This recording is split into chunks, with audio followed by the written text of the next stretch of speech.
Well, traditional markets putting in a significant bounce here, and I would say it's more bullish for Bitcoin.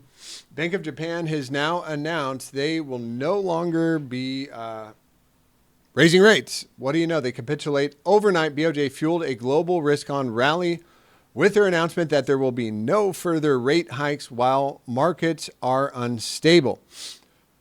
So for pundits such as Zero Hedge, who are still asserting that a mere 0.25% rate hike imploded the global Ponzi scheme because it was perfectly fine otherwise, I have to point out the painfully obvious yet totally ignorant fact that it was destined to implode regardless, because this was solely due to moral hazard and extreme positioning. More importantly, nothing has changed. Positioning was wrong before the rate hike, and positioning is even more wrong now. Therefore, I believe this is fake news and will fuel the manic top in the counter trend rally, aka last chance to get out. So what is he saying here? Well, blow off top for stock markets. And I mean, that's kind of in line with what I'm thinking here as well. I don't think this is a meltdown. There's been no contagion in the credit markets yet. And we're just putting in higher lows on the daily time frame for the NASDAQ pretty much. So, higher lows not confirmed yet, but and perhaps you could call that a, lower low and a lower high. And so we need to take out this high to really get bullish again on NASDAQ. So after a bit of a, 20% correction or 17% correction for NASDAQ, I want to remind myself that, stock market is still, even from the low of the year, with the correction in mind, we're still up 11% for the year on the NASDAQ. So are we in trouble? I don't know. Checking in on the Japanese yen. So, a bit of a top forming there, as you can see. Dixie, bouncing off a major support trend line. And we do want to see this one kind of break down and make a lower high. We don't want to see Dixie get back above this high. And that will be, kind of risk on for, risk assets, especially if you see that lower high come in here. I'd expect continuation and, essentially a lower low, and bullish for traditional markets as well. What else did I want to bring up? So we got Bank of Japan and the Federal Reserve. I thought this was a funny little meme. I can raise and lower interest rates at will. She goes, well, why would you want to raise interest rates? So I can lower them. And yes, they are now pricing in, I think, a 75% chance of a rate hike coming in September.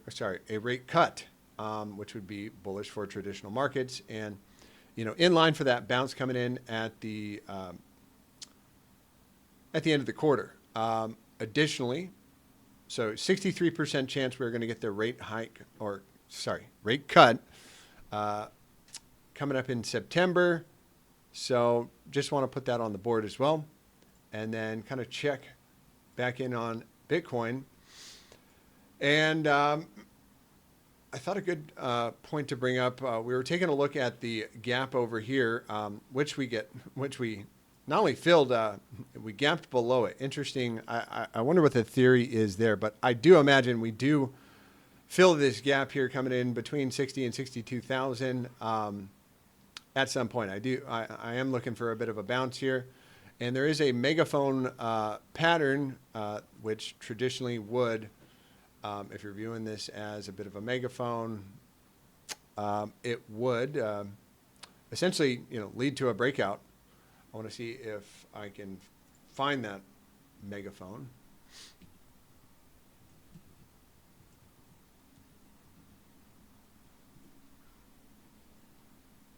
Is that? I think that's a little bit more the one we were looking at right here. It's not that would be even better. Yeah. So that's what we are looking for, is something along those lines to attack the all-time highs on this run. If this was going to play out, it would be something like this. And, perhaps we get one more spike down, but really we come up, hold this as a higher low, and then bang, attack this, maybe dance around a bit and pull out, maybe sometime in October. So does that one more swipe of the lows, 50% of the wick come in? I do think that's a high probability. And, definitely want to be aware of the lower high coming in this region, somewhere around $62,000. And I would not be surprised if that's right in line with the Fibonacci pocket, the 618 and the 0.5. Nice little target right there. So, probably up first, and then down, and then if the Fed intervenes, all bets are off. But it does look like traditional markets want to put in a bounce. Can swipe the lows one more time, but another very bullish factor for traditional markets is going to be the VIX, which I can pull up here. This has been kind of the chart of the day here, so to speak, across the markets, and that is the VIX. And the reason being, we've only reached a read this high, where volatility has spiked this high 3 times in history. So that is the level. And if you mark it off with the horizontals, you're going to see that traditional markets essentially melt up after that. So there's one back there, and that was 2008. You know what happened after that, right? Obama came in, bailed out the banks. I think how much our debt went from $3 trillion to $10 trillion. I think that was the number. Marking this one off as well. Again, why are we, peak volatility, peak fear in the market is essentially when you want to be buying, right? You want to buy fear and sell euphoria. Hard to do. Very, very hard to do. All right, that's the volatility index, and I want to compare that with I believe the symbol is ES1. No, I don't. I want the S&P 500. Yep, from there for 359%. Then let's take a look at what happened when the VIX spiked last time. And volatility spikes. What usually happens, the Fed comes out and prints money. They make things easier for people to make money. But that VIX spike led to a 100% gainer. And we had the same VIX spike. Now, the sell-off has been rather, light. And essentially, it does look like the market is ready to bounce back. Dixie down would be bullish, and Japanese capitulating here, very, very good for traditional markets at the moment, which would be good for Bitcoin. And that kind of leads me to this thesis here. We just want to confirm this as trap or not, right? And how are we going to know that? Well, I would say if we start to close a weekly candle back above, what happened here? Countdown bar to glow. Something went wrong. USD. No, that's not the one I want. Here we go. Bit of a messier show today, but we will get it done. There's Mr. Tao. Looks like a breakdown to me on the shorter term time frame.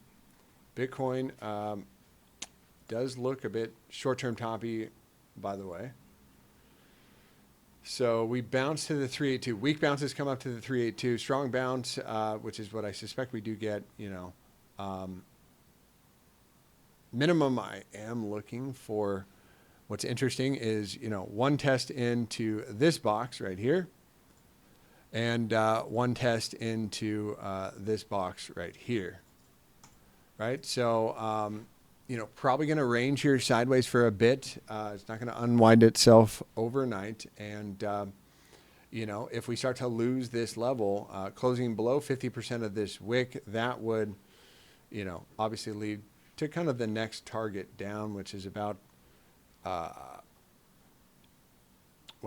don't want to give exact target down, but I would imagine it's going to line up with a fib here somewhere. Yeah, probably 44. Probably going to get a bounce off that level first. if anything, 45,000 next level down, and then all the way down to about 38. Yeah, so I do believe it probably won't stop there if we do bleed it out to the downside.